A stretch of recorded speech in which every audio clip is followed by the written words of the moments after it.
Perkenalkan, nama saya Fatmawati dengan NIM A1N1 18070. Berikut saya akan membacakan ringkasan materi dari mata kuliah Sejarah Intelektual. Yang pertama, definisi konsep sejarah intelektual. Sejarah intelektual mempelajari tentang ilmu pengetahuan dan pemikiran yang berkembang dari masa ke masa. Setiap zaman atau periode memiliki pemikiran yang khas atau berbeda dari periode lainnya. Biasa disebut jiwa zaman dalam sejarah atau konteks sosial dalam sosiologi. Sejarah intelektual adalah sejarah yang mempelajari pemikiran-pemikiran orang di masa lalu. Objek kajian dari sejarah intelektual adalah akal yang digunakan untuk berpikir. Poin kedua, hal yang mendorong lahirnya sejarah intelektual. Sejarah intelektual seringkali disebut dalam istilah yang berbeda-beda. Di Amerika Serikat, sejarah intelektual disebut sebagai sejarah kebudayaan. Sedangkan di negara-negara Eropa atau negara Barat, biasa disebut dengan sejarah ide-ide. Penggunaan istilah ini bukanlah suka-suka, melainkan terkait dengan perkembangan ilmu yang berada di kedua wilayah tersebut. Poin ketiga adalah ruang lingkup kajian sejarah intelektual. Ruang lingkup kajian sejarah intelektual ini dimulai atau diawali dari ilmu pengetahuan yang ditemukan dan dikembangkan oleh orang-orang cerdas di zamannya. Sedangkan ditemukannya ilmu pengetahuan ini tidak dapat dilepaskan dari lahirnya filsafat, karena filsafat merupakan induk dari ilmu pengetahuan. Oleh karena itu, dalam mempelajari sejarah intelektual diperlukan pengetahuan tentang sejarah filsafat. Poin keempat, yaitu ontologi, epistemologi, dan aksiologi. Yang pertama, ontologi. Ontologi berasal dari bahasa Yunani, yaitu ontos yang berarti yang berada, dan logos yang berarti pikiran. Jadi, ontologi dapat diartikan sebagai ilmu yang membahas tentang hakikat sesuatu yang ada atau berada, atau juga dapat dikatakan berwujud dan berdasarkan logika. Sedangkan menurut istilah, ontologi adalah ilmu yang mempelajari tentang sesuatu yang telah ada, baik itu secara jasmani maupun secara rohani. Selanjutnya adalah aksiologi. Aksiologi adalah istilah yang berasal dari kata Yunani yaitu askios yang berarti nilai dan logos yang berarti pikiran. Jadi aksiologi merupakan cabang filsafat ilmu yang mempertanyakan bagaimana manusia menggunakan ilmunya.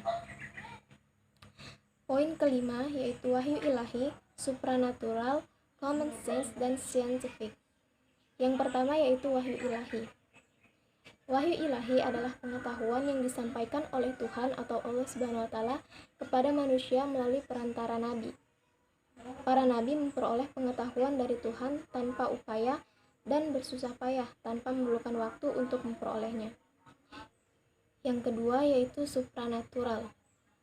Berasal dari dua kata yaitu supra yang berarti atas dan natur yang berarti alam. Pertama kali digunakan pada tahun 1520 sampai 1530 Masehi. Supranatural adalah sebutan untuk kejadian yang tidak bisa dijelaskan dengan hukum alam atau berada di atas dan di luar alam. Selanjutnya, common sense. Dalam bahasa Indonesia sering diartikan dengan akal sehat, manakala diartikan sebagai suatu pemikiran yang lurus, yang runtut, dan diakibatkan oleh suatu aktivitas kesadaran pada saat manusia sebagai subjek yang ingin mengetahui atau memahami objek yang dihadapi sehingga subjek yang dapat memutuskan bahwa pengetahuan tentang objek tertentu itu dengan ada dan tidaknya. Selanjutnya adalah scientific. Scientific adalah model pembelajaran yang memuat kaidah-kaidah keilmuan yang memuat serangkaian aktivitas pengumpulan data melalui observasi, menanya, eksperimen, mengolah informasi atau data, kemudian mengkomunikasikannya. Yang keenam, pemikiran intelektual pada masa pra-Sokrates. Tradisi filsafat peradaban barat dimulai pada abad ke-6 sebelum Masehi di kota-kota berbahasa Yunani yang tersebar di Laut Mediterania Utara. Para filsuf ini hidup sebelum Sokrates dan dengan demikian disebut pra-Sokrates. Pandangan mereka inovatif, dan mereka berusaha menjelaskan dunia dengan cara yang non-mitologis dan lebih ilmiah. Karena itu, mereka adalah ilmuwan awal seperti halnya mereka adalah filsuf. Poin ketujuh yaitu pemikiran intelektual pada masa Sokrates, Plato, dan Aristoteles. Yang pertama pada masa Sokrates. Sokrates adalah seorang filsuf dengan caranya sendiri.